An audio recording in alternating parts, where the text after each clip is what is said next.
Hello everyone and welcome back to Atypical Journey. Today I'm very excited about our episode because we are diving into a range of topics from immigration to entrepreneurship to technology and AI, which is the hot topic of the moment. And joining me to discuss all of this is Mr. Amadou Diallo. He's an entrepreneur based here in New York City. He's the founder and CEO of B-HiTech and he's bringing a global perspective to all of these questions. Thank you so much for joining me today, Amadou. Absolutely. Thank you. And it's a pleasure being here today. Can you tell us a little more about yourself for anyone listening and who may not have heard about you yet? My name is Amadou Diallo. I have a name, Sadio, S-A-D-I-O, so that's what I'm known about from Africa. But yeah, I'm a founder and CEO of B-HiTech, which is a technology consulting company and also a company that has products.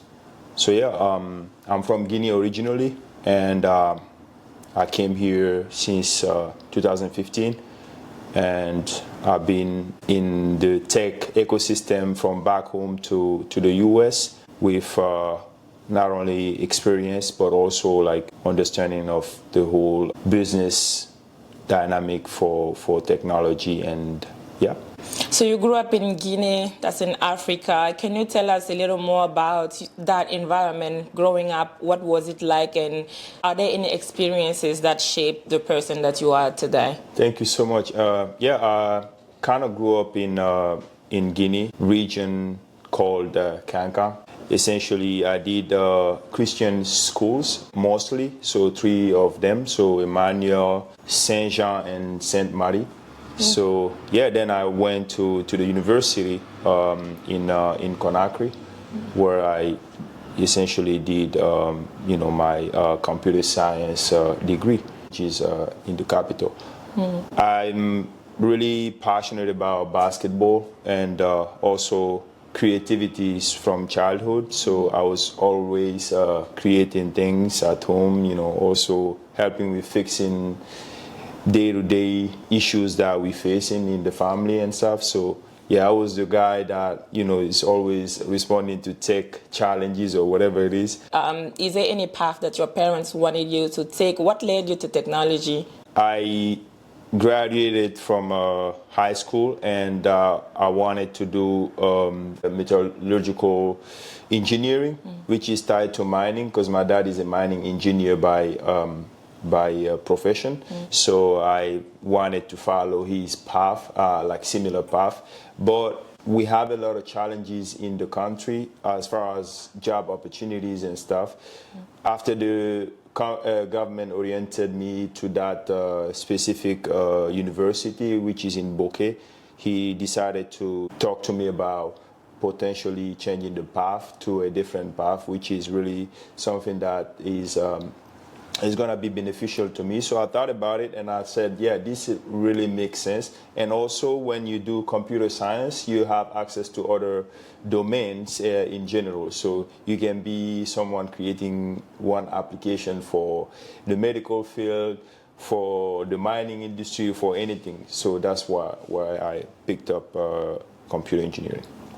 So you have a bachelor's degree in computer science back from Guinea. At which point did you decide or kind of started to think about coming to the United States, and why? After graduating at University Nongo Conakry, I decided to work with a mining company from an internship standpoint, where I really gained experience in the mining industry and also in the tech field. Then down the line, I wanted to go, beyond that, right? I wanted to explore the world and, essentially come up with a better understanding of the tech and the business ecosystem. So that's why I decided to come to the US in 2015, and essentially I studied business administration. Then I decided to come back in the tech ecosystem, because when you come in here, sometimes they want you to start the classes over, which is not making sense to me. So I was like, yeah, I would really rather do something different than what I'm doing, even though I want to maintain the ecosystem as an interest. So then I decided to swing back to the ecosystem of the technology, where I specialize in DevOps and software engineering after going to San Francisco in 2018. You raised an important point about the school equivalency when you are from, some African countries. When you get here with a bachelor's degree in computer science, and you are expected to take some very low-level entry elementary classes. Why do you think it's that way? And having navigated both school systems, what parallels can you make, and what is your observation between studying here and studying back home? From my perspective, right, I think the educational system back home and here doesn't have much of a difference, right? When I came here, right, I came here with a computer engineering degree, right? So I did 4 years back home. Then they still wanted me to start like over, right? Which doesn't make sense. There are systems, platforms that you can use to really do the equivalency of your diploma, like a course-by-course translation, something like World Education Service. Yeah. But as far as the educational system, I think the most different part, I would say, is they have a lot of extra classes that are tied to the American culture, which you have to take for you to really get an understanding of the society, understanding of the work environment, for you to really easily transition into the American way of studying, right? Which is not of a big difference between what we studied back home, because if you have the mindset that, hey, I don't want to start over, you can do a very easy transition from the educational system that we have to the American educational system. Coming here, we can just take probably some other courses to add on top of that and get the equivalent degree, or we can just get a job based on the degrees that we had back home, because some people see us here just because we're not able to speak English. There's a difficulty coming with getting a job in general, right? So yeah, so sometimes it's more about the perception and the language barrier more than what you learn, because in my personal experience, some of the classes are even maybe more extensive or harder back there than here. But it's just a perception that you need to start over, which is not always true, but it's unfortunate, I think. Yeah. Totally. So take me back to the first moments of you here in the United States when you first arrived. Was it hard to adjust? Any anecdotes that you have to share, and any big cultural shock that you experienced? Actually, when I came here, it was not that shocking for me, because I was able to communicate at least in English. I realized that the American society is really open-minded in general when it comes to different, cultural stuff, right? So that's what I can do in Africa. What I can do here, I cannot do that in Africa, right? A lot of different things from a cultural standpoint, from an open-mindedness standpoint, right? But aside from that, I had moments of shock where I was able to explore the city in general, and I was like, this is not what we are seeing on TV, right? This is a different America than we have been, experiencing when we were outside of the US, right? And which is like a really big deal in general. I was really in a moment of difficult transition, because I wouldn't say I was disappointed, because there were great things that I saw here, like that I was like, wow, this is interesting, like the city in general. But I still had hard time navigating those particular issues. And also, like, from like a job standpoint, when you come in here, the jobs that you wouldn't necessarily do back home, it's like you starting from somewhere that you never started from back in the days, because a lot of people come here, they never worked in a restaurant or like did any kind of other jobs, but they come in here to start over. Yeah, that's what I would say. But yeah, overall, it was great. New York is a very expensive city. Economically, how did you sustain your lifestyle. You were talking about odd jobs. What did you do in the beginning when you were still going to school? I was driving, like driving Uber. I have also done jobs like in the store where like help with the logistics, put products in, etc. I've also worked in technology. When I say technology, it's like working with companies like company servers. So when I was in San Francisco, I used to help different companies, with their network systems and administration, like issues that they have. Transitioning from my experience in Africa and getting into the society right after coming here was quite difficult because, the accent was a lot of difficult also like to adapt to, but I was already used to like the American English. A lot of people were asking me, oh, how long have you been here? And I was just coming a few months, and that was like, okay. So you learned English back in Guinea? Yes, I learned English when I was in Guinea. Yeah. What about your educational journey here in the US? What else did you do and what was your focus? So yeah, I did software engineering in San Francisco. That was just to navigate back to be job ready from a technology standpoint. So which is essentially like a boot camp to like facilitate your job hunting and stuff. And then I decided to do after starting to after working a little bit in the tech industry, then did DevOps engineering, which is a postgraduate program considered like a master's degree in general. So that's where I stand right now. What about job-wise? Was it difficult to find employment in your field? How did that work? What was your first real job in your field here, and how did you land it? Oh yeah. My first real job was mainly network and systems administration in California. So I was able to like gain understanding of the American ecosystem, and also after doing that boot camp and stuff, I was able to now get into the market in a different from a different angle, from a software engineering standpoint, like doing DevOps in general. So yeah. Was it facilitated by someone? Did you apply online? For someone who maybe want to follow the same steps, what's your advice to landing jobs in the technology field? Yeah, for me, I already had started entrepreneurship when I was doing all of these different things. So essentially, I was not only learning from my own company, which is a really valuable tool, because people think about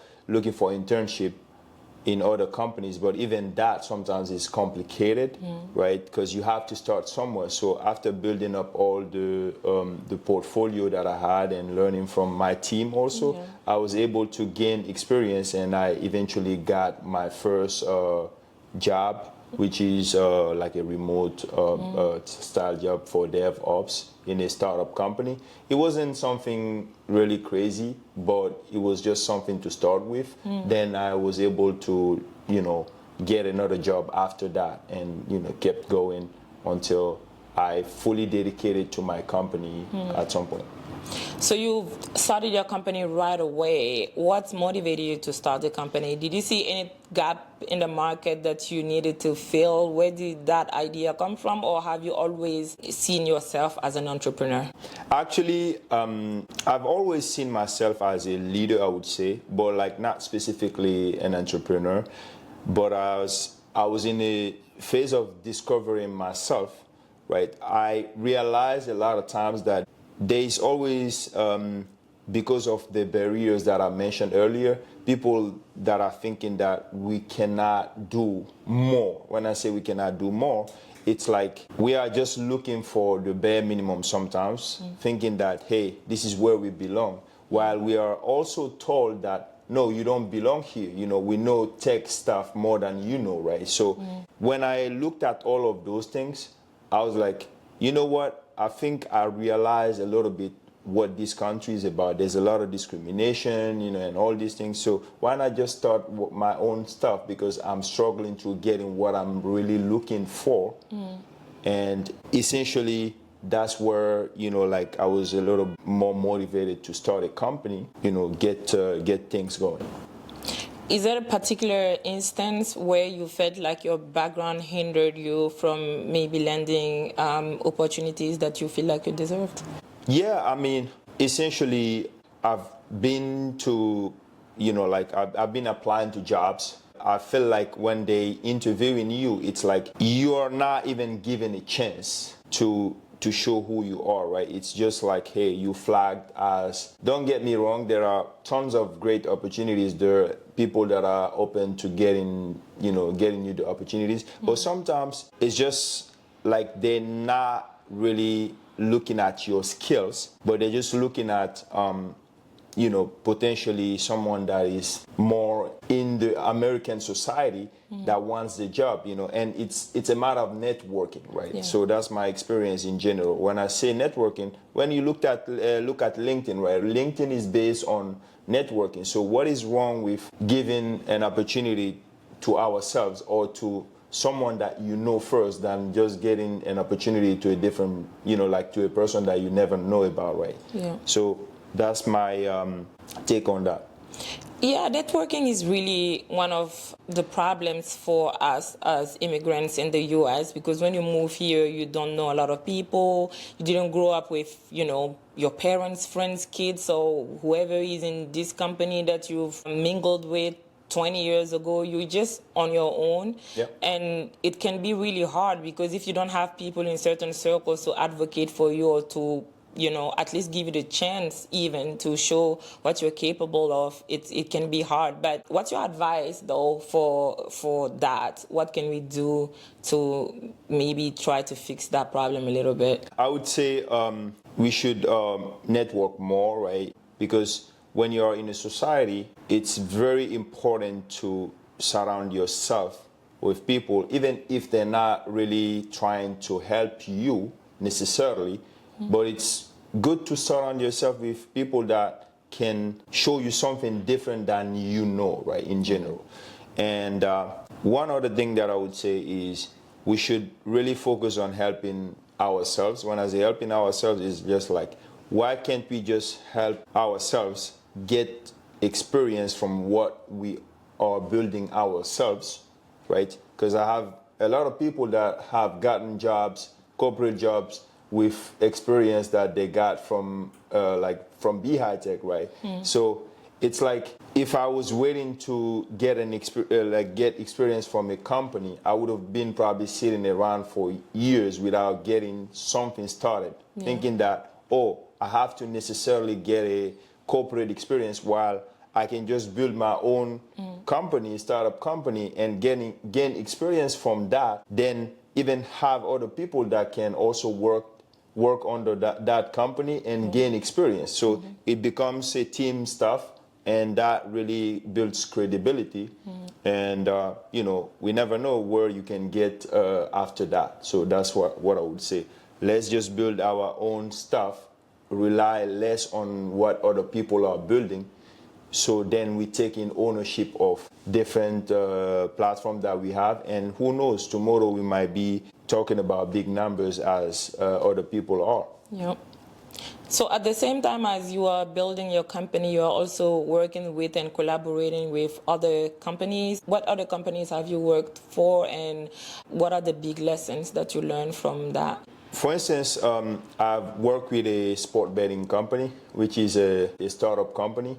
And I realized that sometimes when we are in a position of looking for jobs, there are great things, because I learned a lot of different things from that company. I'm really grateful. And I had a really solid network of people. So that gave me understanding of how startup companies are working in general.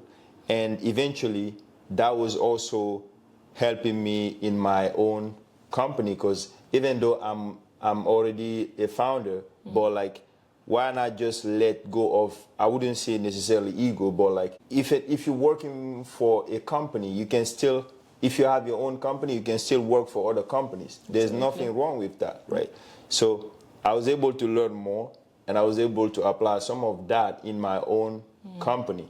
But these mindset that I didn't like are things that sometimes these founders of the companies have in mind. Like when we're talking about shares, it's like, think about someone telling you, hey, okay, you have shares of my company, my startup company, but I want to buy these shares back.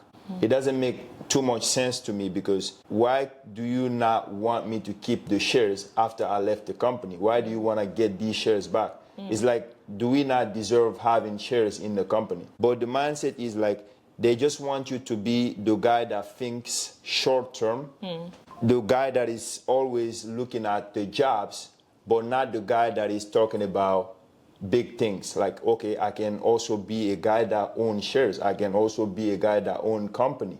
So what are you talking about? So that's what I learned from these companies, and that really gave me more motivation into putting effort into what I'm building, because, you know, we are not somewhere where equality is really put at play. So for your own company, walk me through the whole process, starting the company from scratch and hiring and finding the funds and all that. It's there's a lot that goes into building a company, and I'm pretty sure that in the beginning, especially, it wasn't as easy. As people make it out to seem. Being a business owner and entrepreneur, it's not necessarily for the weak. So can you walk us through that process, and how was it, and how did you manage to pull it together? The idea of building a company was from my own country first, right? When I was looking at building a company, I started back home. Things have been challenging over there, because I started with having few founders, you know, people that I, you know, that I know, or people that I may not know, right? Built a network, and we created the company together, right? With all these different values, started, you know, exploring the field and getting, you know, like getting to get clients, right? So it's mainly like consulting, right? When I say consulting, is like we helping companies, you know, build different things, get on the cloud. In Africa, right, there's very less opportunities when it comes to tech, right, which is really a big issue. And also people are less informed about how can this really skyrocket your revenue, right? Because when you know the capabilities of something, it's easier for you to use that. But like when we are afraid of technology, it becomes a big problem in terms of adoption. So, which is another reason why we had to step back from Africa a little bit with my founders, even though, you know, it involves, you know, putting some funds together, because we had always bootstrapped all of the project that we had in general. No external funder for at the moment, which is a big challenge also. So I thought about this in general, and I said, you know what, we are in America, why not just incorporate here? When I was working with this startup company, I was like, if these people are able to do this, why can't we just do what they are doing, right? What are we doing in this country? We cannot get jobs. Why can't we just build companies then to hire our own people, right? So that's where the idea came to incorporate here. So we created the same company here, and kept going with the same momentum. And eventually this came all with its own challenges, as you know, right? So we have been discriminated, you know, based on different things, you know, like in general, right? But we just try to, I have one client reaching out recently asking about being served in tech from a consulting standpoint. And when she asked who is the person in charge, I informed her, and she said, okay, let me have his LinkedIn account, which is me essentially. So I shared the LinkedIn account of the founder of the company, or the person in charge. Then she said, oh, he's black. I'm like, wow, why does that matter? This is unbelievable. And to think that people deny that these incidents are happening, it's absolutely horrible that she will blatantly say that without shame? How did it make you feel? Yeah, it made me become more motivated. Why I use things like that from a good angle is like sometimes when things happen, you have the choice to focus on the good side of it or on the bad side of it, right? So being here, if I had to sit down or we had to sit down as a team to complain about different challenges that we had been facing, from a day-to-day standpoint, we would have not been even spending probably even 2 months in the journey, right? I would say that. Because we're not relying on external validation or anything like that, but we just relying on our own belief in the ecosystem and what we have as a tool to just keep going, right? It's not the perfect journey as you know, but we are just keeping on going, and essentially we have pretty much a brighter future. I like the mindset of not feeling defeated, even though there are obstacles, and recognizing that some things might be unfair, but still knowing that if you keep the right mindset, you can still build something for yourself. And that brings me to the topic of, lately it has been really debated between the left and the right whether white supremacy and racism is what is holding Black America behind. And I feel like as immigrants and Black people, we have a lot of odds set up against us, but recognizing that doesn't also mean that we cannot accept that as individuals, our motivation, our drive, our hard work, and our willingness to not let go until we succeed is also a determining factor in our success. So 2 things can be true at the same time, recognizing that there's some discrimination going on, but also being truthful enough to know that, you can still make it happen if you have the will and the motivation. So what is your take on that? You have been on both sides of the aisle. You have been discriminated against, and someone told you to your face that while the founder is Black, we don't want to do anything with him. But you also were able to come to the United States as a Black man, as an African, and build something for yourself. So what is your advice to Black America, to Africans, immigrants in general, and what is your take on that topic? Yeah, I would say we should, keep going, right, with what we have. And the mindset is really like the key to every single thing in this country. And when you are looking at things from an eye-opening standpoint, right, I think we already know what to do in general. When I say we already know what to do is like, I've been to different events, right? When you walk in there, essentially, mainly you have really great conversation. It's super nice, everybody's just like talking about great things. Hey, let's connect, let's do this. After you walk out, nothing happens after that, right? So it's always those kind of things, right? So obviously for someone that really is looking at things from a reality standpoint versus what we are being sold everywhere, right? You realize that, hey, you know what? Let's just get it together to grow, right? When I say get it together, it's like, hey, why can't we just do our own stuff? I'm really inspired by a lot of different dynamics right now, because when you look at the immigration things that are going on, right? So each country is really trying to use whatever works for them to basically keep the country going, right? Yeah. So when you look at the American immigration system right now, right, it's understandable to focus the immigration for American society, right? But the whole definition of an American person, for me, is someone that came from elsewhere, came to this country, started building things, and got entitled to the country, right? So when we look at the history of America, right, if we have to tie America to someone, we will tie the country to Indian Americans, right? Because these are the people that were here before. They're not complaining about anything.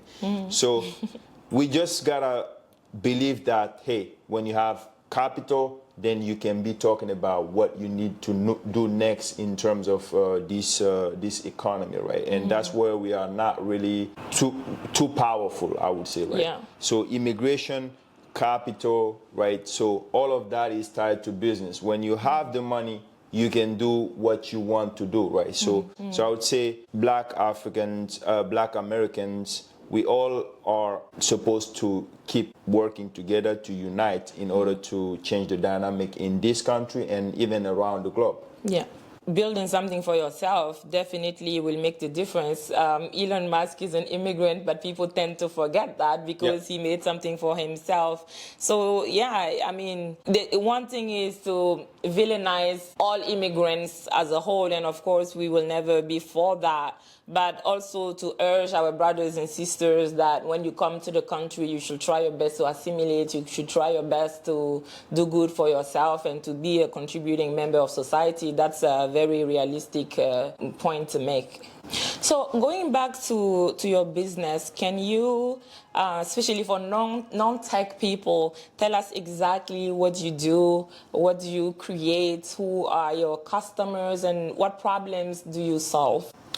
Actually, we are an MSP, so which is standing for multiple service providers, right? So essentially, we help companies in terms of consulting, right? So consulting means we help you with building your product from scratch, right? So think about one idea. We'll help you, create a statement of work for that and get to build the product. So fully understand what you're trying to build, which is a statement of work, and then agree on that and get it going, right? So that has multiple avenues. Like it can be servers, right? Because we work with the cloud and we have a lot of partners like IBM, Microsoft, AWS, and Google, multiple other platforms. So it really depends on what you're trying to do, right? And also from an application standpoint, think about right now AI. Whatever you want to build in AI, we can help you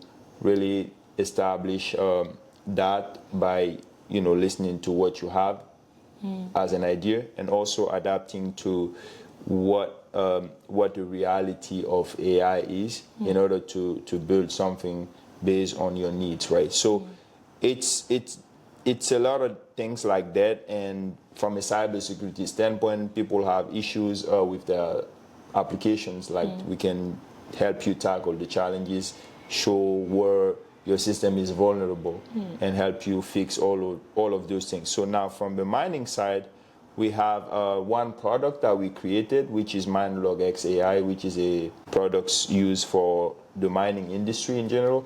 So we help not only with different environmental issues, also we help with regulations. Plus, the cost is super high for mining companies in terms of applications or infrastructure. We help reduce the data fragmentation for mining companies, which is the reason why a lot of their systems are spread across multiple platforms, right? So for us, when you adopt our technology, you can be able to have all of your mining operations tied to one platform.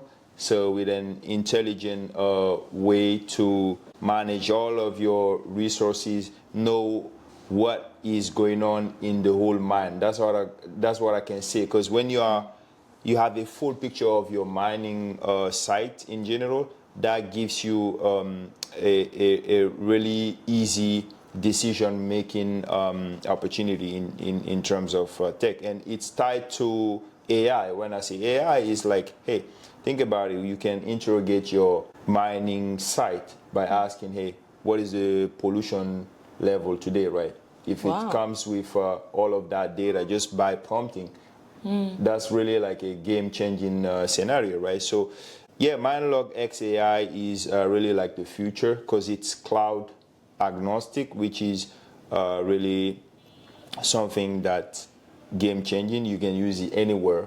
Essentially, you can deploy it anywhere to work with platforms. So reducing the cost, avoid lawsuits, because when somebody dies on the mining site, or if there's a considerable environmental impact, that's really like a lot of money to be spent by that mining company. And sometimes you are subject to, issues where the government can step out to get the permit from you, which is a big loss. We have this mining company. I'm not sure what is the issue with them essentially, but they're trying to sue the country for $22 billion, something like that, which is the GDP of the country. Oh, wow. It's like, what do you... That's crazy. That's crazy, So you want to avoid things like that, right? So maybe if they were, in line with every single thing, I'm not saying that's not the case,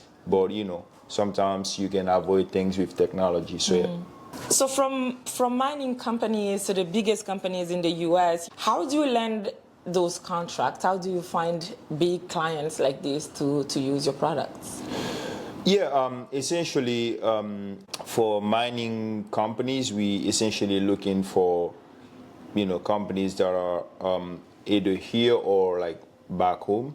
So it's mainly like, hey, we have an alternative for your current platform, which is, it's like a proprietary software where you just use it, but you don't really own the platform. So it's like when you are using, for instance, Google, you don't own Google, right? Yeah. But let's say you are building your own platform, right? You have like your own e-commerce platform. You fully own every single thing. You are in control of how many different services that you want to add under, or like how many products you want to add, and you are in control of the costs associated with all that, because you're not using a different company's product, but that's your own product, which is really like a lower cost, like 60% lower than if so that's the selling point for us in general.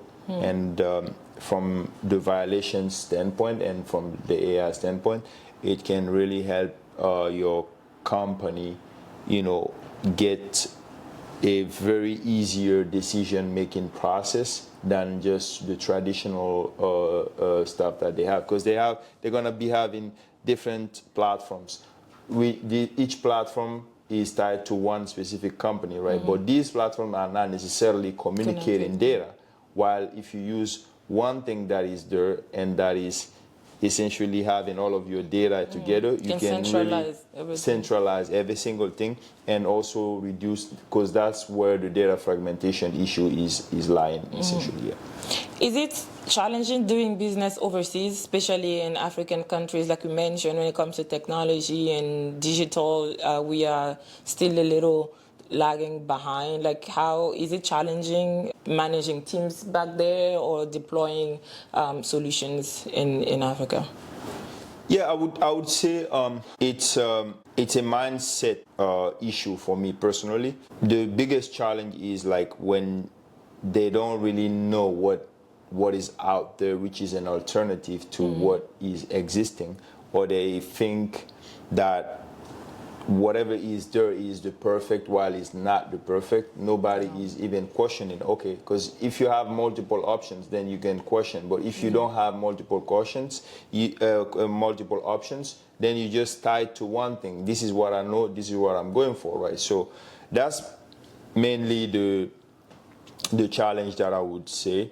So lack of in-depth understanding of what is there, like in technical ecosystem, because that really changes every single thing. Because if I can reduce the cost of my infrastructure by 60%, if I was spending $20 million versus I'm spending 60% less than that, right? That's not direct income for now, but if that itself is really great, because you're saving that much money. But on the flip side also, if you can use a tool like AI, as I said, to really streamline your process, right? Why would you waste time if you can use AI? We're all using AI currently to really accelerate the productivity in general, right? So accelerating that is really like a way for you to basically increase your revenue, right? Which is great. So revenue increase, cost decrease is really like a big change. But you know only when you're open-minded about knowing what's out there as an alternative. Speaking about AI, like I said in introduction, is the hot topic now. Everyone is talking about AI. What should we know about AI beyond what the general public knows? How do you see the future of AI? I think AI is really a great tool, right? I've seen a lot of startup companies that are created because every single person is talking about AI, right? I think AI is not necessarily like the best alternative, the best tool for tech, right? For your use case, right? So it just depends on what are you really doing. You should ask yourself, what am I doing first? Knowing that and knowing specifically how does this AI work? Does it really help me? Or is it just like an extra cost for no reason, right? So AI is coming with a lot of data consumption, with a lot of server consumption. It's a whole world that is creating a different dynamic for the tech ecosystem.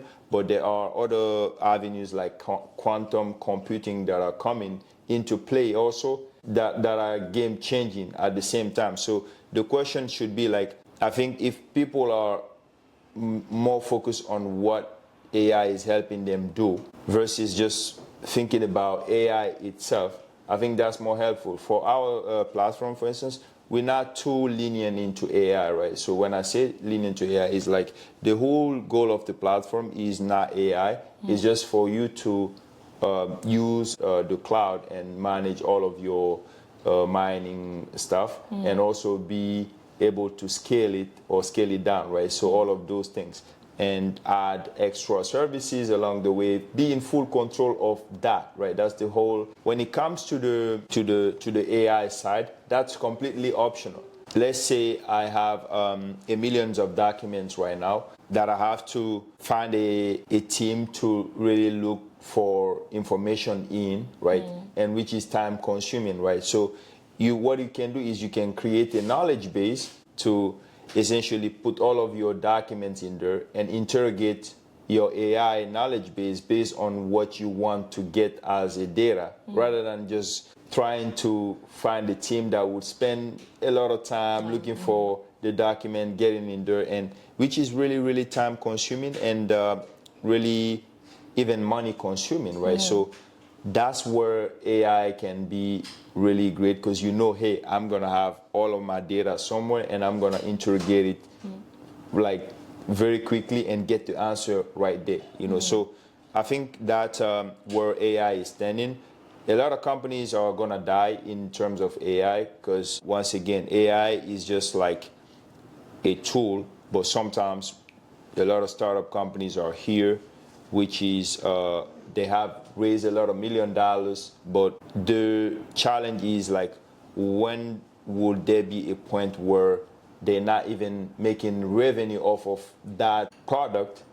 It's just like, hey, I have AI, but you know. So we see a lot of companies here, they just have the capital, but they're not even raising money. I mean, they're not even making money off of that capital yet. They just, you know, raising and stuff. So yeah. A lot of people are concerned that in a lot of fields, AI will take over people's jobs. Even when it comes to software engineering, platforms that could take months to be built can now be built in like weeks if you use AI. Are you concerned about that? Is that a real situation that could happen? And how should people adapt to that reality? From my experience, I strongly believe that this is really changing, because as a DevOps engineer, I see a lot of people are looking for jobs, but they're not even getting the jobs, right? So it's less opportunities AI is already at play, right? So when I look at right now in the software building stuff, I can just create a platform in few minutes. When I say few minutes, it's like, hey, rather than hiring someone, I can just sit there, use some platforms that are already playing the role of an AI agent that can build a platform for you. For instance, like Hero. For instance, you have V0, right? You can just sit down, prompt it. It creates you one application right there, like literally right there. It's like, That's where scary do you? and impressive at the same time. Yeah. How many engineers would you have asked to do that, and how long does it take to do that? You have to plan for the software building, create a statement of work. It takes a lot of time to even plan before even building something. But I can just go and prompt something right now and have something up and running right there. So that's really like making a lot of people lose their jobs. So the software development is really reduced right now. So it's more about like, how can you leverage AI to really also accelerate stuff. It didn't disappear at all, because you need to personalize. AI is not perfect. It makes a lot of mistakes, so all of these platforms are learning from the data that is being ingested in that. But at the same time, you just gotta be careful, because like the market is really saturated. Getting a job is really complicated right now. Are you concerned about data privacy at all? Yeah, data privacy is really like a big issue, because a lot of people are just prompting AI every single day, but they don't know that the data that they prompting is being used to train these models. Absolutely. And which is like a big issue, right? So from a corporate standpoint, companies are mainly concerned about how their data is used. So how can they make sure every single thing is safe, right? So talking about that, you have, for instance, AI platforms that come with a lot of different features that can be used to limit the data. Not even limit, to eliminate data usage. So your data is just being used in a confidential way, so it's not being used to train any model. So which is really like a great way, but that comes with a cost. So if you had to spend $10 per month, you can expect to spend hundreds of dollars per month for that, which is also not like a bad thing, because whatever you try to do comes with its consequences and wins. Yeah. I'm going to go back to entrepreneurship a little bit. You mentioned that you and your co-founders kind of started this with your own funds. Yeah. But we know that at some point, if you want to take a company to the next level, you want to scale it, at some point, there's some fundraising that goes into play. Have you reached that point? What does that process look like? And for anyone who's trying to maybe raise funds to start a company that maybe requires a lot of cash, what advice do you have, or what experiences did you have to deal with? Actually, the fundraising is something that is optional, I would say. When I say optional, is like we've been building all of these without even thinking about venture capital or anything, right? So it's more recently that, as I said, you discover things, you go to events, talk to people, then you know what is existing. But when you know what is existing, then you can think about, oh, hey, what if I can use this? What if I can use? So that's how we really essentially came to that conclusion, to think about probably getting funding also to get to the next level, because all of these startup companies that I'm seeing here, most of them are just talking about one idea, not even have anything going on, but next day they may get funding, which is a pre-seed round.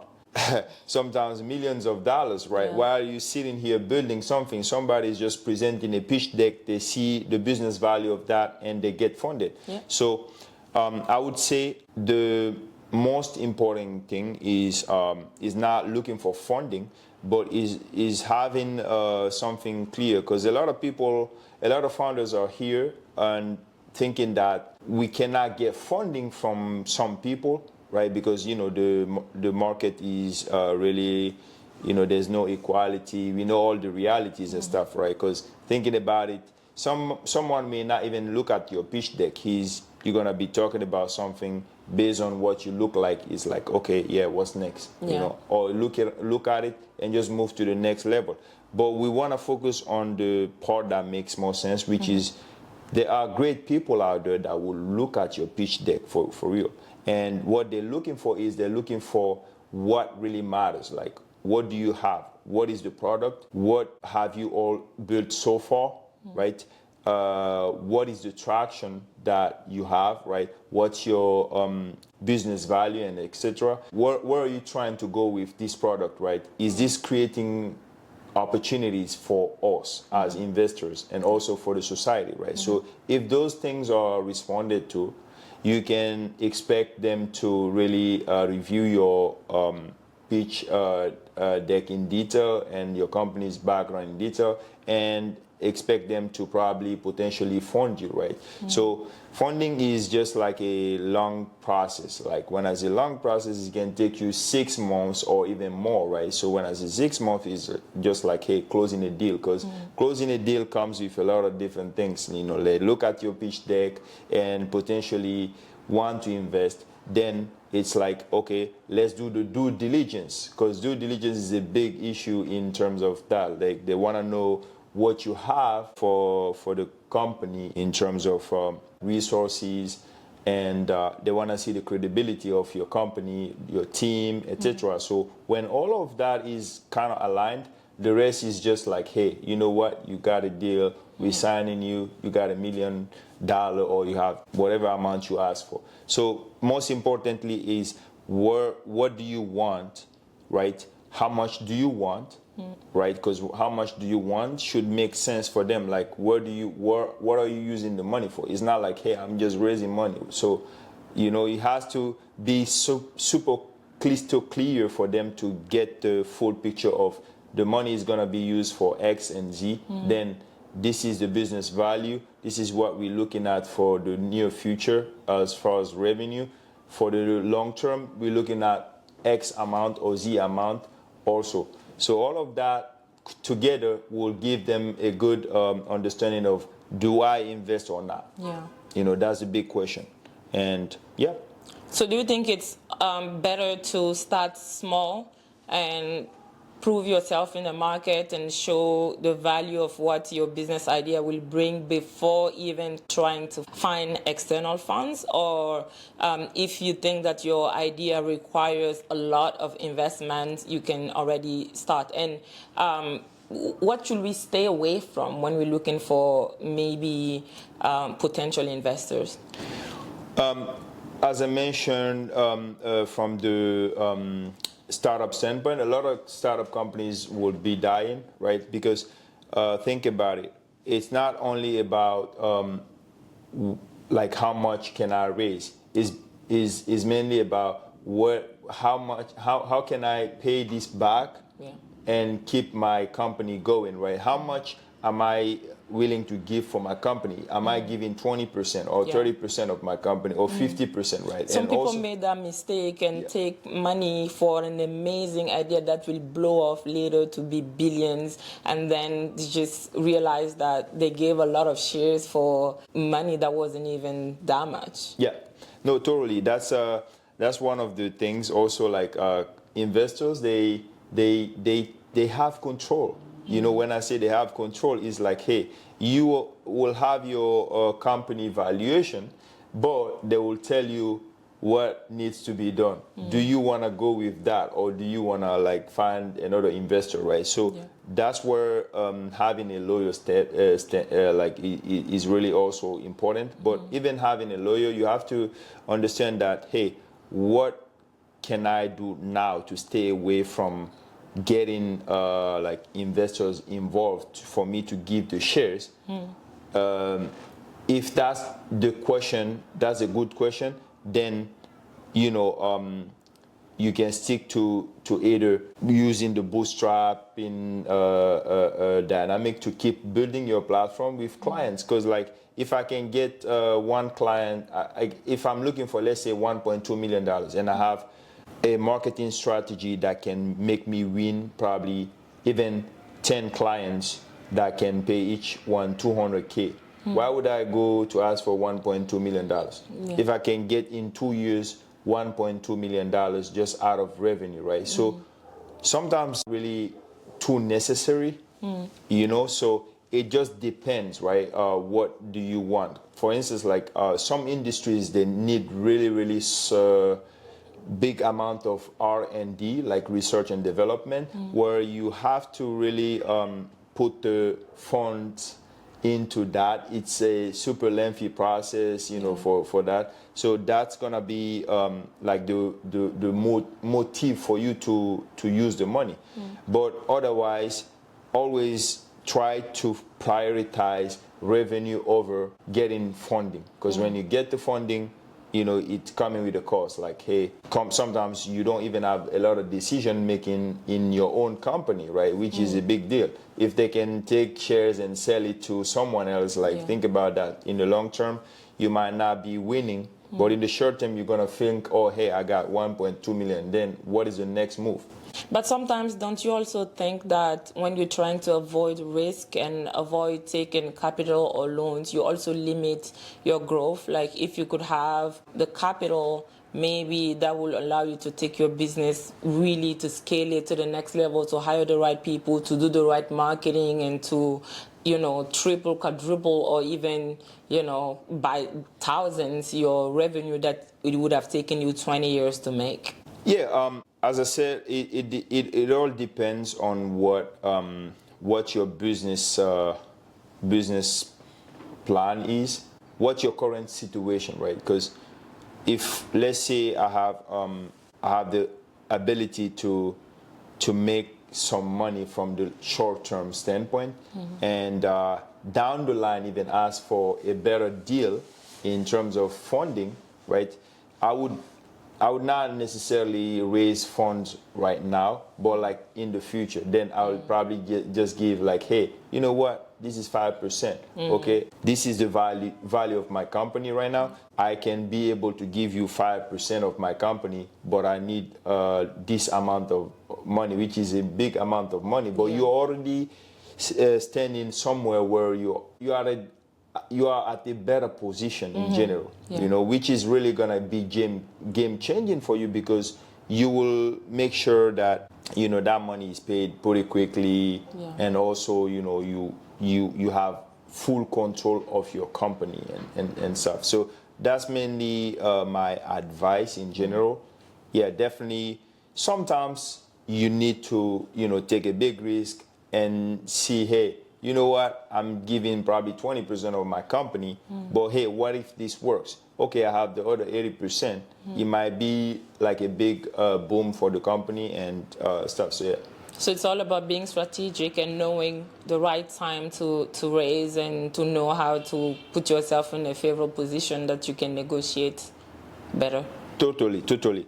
When you look back at your whole journey, whether it's back in Guinea or in the beginning when you arrived here, to your time in the school system, to your first jobs, to entrepreneurships, what was a point that was really difficult for you, where you really felt that things are very hard and you don't know maybe how you're gonna manage that? And what did you learn from that point, and what helped you get back up?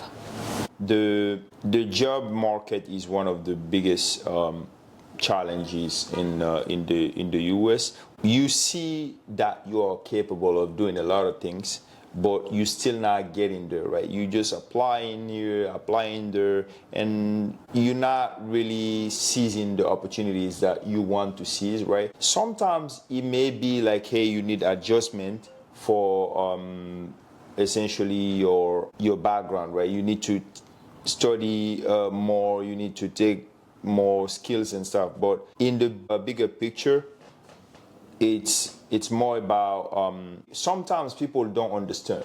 right? They don't really understand that we have these skills, which is okay, right? But some people deliberately, they don't want to give you the opportunity. One of the biggest issues that I've been facing, where people are undermining your skills, where you know that, hey, I may be even more qualified than you are as my boss or something, right? So that's a lot of common issues that I've seen in the immigrant community in general, because we always feel like, hey, we have to do a certain types of jobs, or we belong here or we belong there, while it's just like, hey, I don't have enough information, and I can blame that also on the community, where we always in the comfort zone sometimes, where we don't want to go and look for informations, where in the mindset of other people you don't belong there, but you still try to go there, challenge yourself. Hey, you know what, I'm coming here even if nobody wants me there. At some point, who cares? You just do what push yourself, do what you have to do.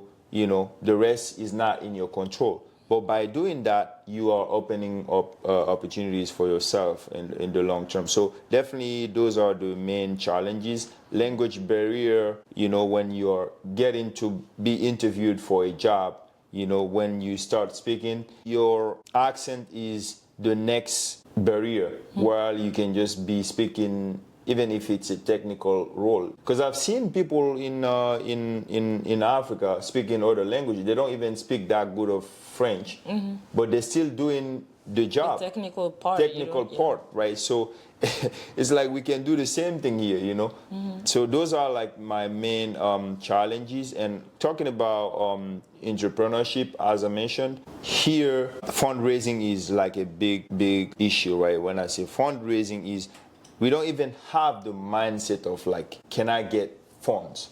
I went to an event last time and I saw a few guys talking about their raise for like a little startup company, like $66 million. And I was with my friend there. I was like, yo, we're talking about raising $1.2 million. These people have been raising 66 point something million dollars. It's like, it's all about a mindset. Because sometimes when we believe that we can do that, even if the money is not even coming from people around this country, but who knows? It might be coming from our own country's funders. People have money over there, right? Because if the money is making money here, then that's all that matters. That's all that matters. They're gonna invest, right? We are somewhere where we feel like strangers all the time. So we have to build our own things in order to change the dynamic here. If you don't have experience, use your own company to gain experience, right? Nobody will give you sometimes experience, so those are my main issues. Is there anything from the discussion that we missed that you want to add, or any last advice that you want to give to people who might be trying to follow your footsteps and maybe they are scared that they cannot do it? I would say we love being African, right? And I have this little joke that I would use. The word African says we can already, right? African, I can. Like, why can't we then? So let's just be African. I can, we can. Let's not feel like strangers in this country, because when we build our own network, we're building great things, right? Even if somebody doesn't want to see what you're building, but sometimes if it's something that's really great, difficult to ignore. Absolutely. These companies, when they are hiring people, sometimes they don't even care, who you are. If somebody cannot do the job there, like whatever you are, whoever you are, if you cannot do the job, they're not going to hire you, right? Yeah.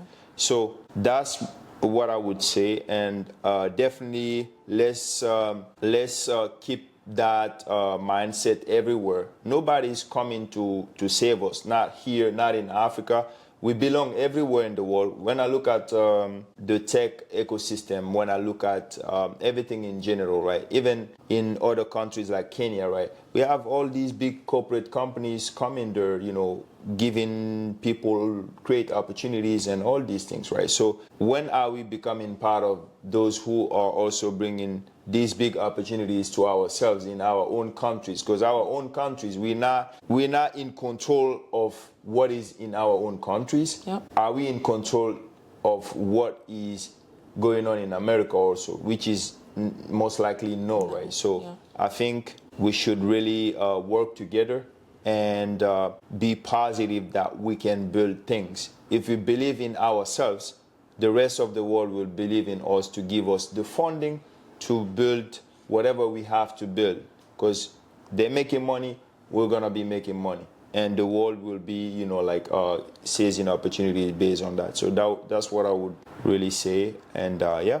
Thank you. Thank you so much for an amazing conversation.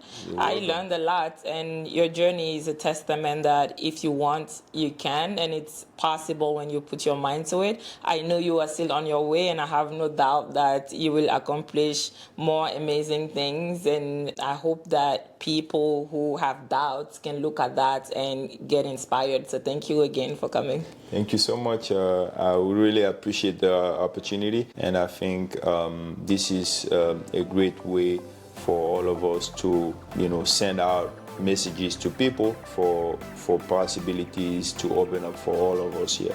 Thank you so much. And to all of you, thank you for listening. Don't forget to subscribe and stay connected for more inspiring conversations.